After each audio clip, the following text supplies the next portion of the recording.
If you're a UGC creator and you're trying to up your game, you're learning how to use a green screen, here's the best way to do it. You want to make sure that your lighting is actually hitting the green screen and that you're standing in front of it. Let me show you what that looks like. So what that looks like is you're going to have a light over here aiming at the green screen and a light from this side aiming at the green screen. If you're using a fabric green screen, you need to make sure all the wrinkles are out or to the best of your ability. And then what you want to do is you want to have another light source that's going to be aimed at you. So let me show you what that looks like from a different angle. Okay, so this is what it's going to look like. Let me turn this on. Whoa, that's really bright.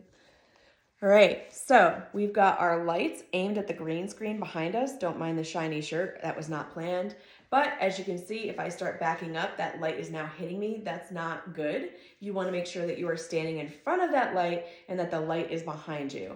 Again, I'm not angled, or this is not really a good situation because my green screen really does need to cover all my sides. So the further I come up forward, obviously I'm a bigger person, so that wouldn't work. So I need to make sure that the lighting is right and that I'm standing in the right spot and I have a light in front of me. So I hope that helps.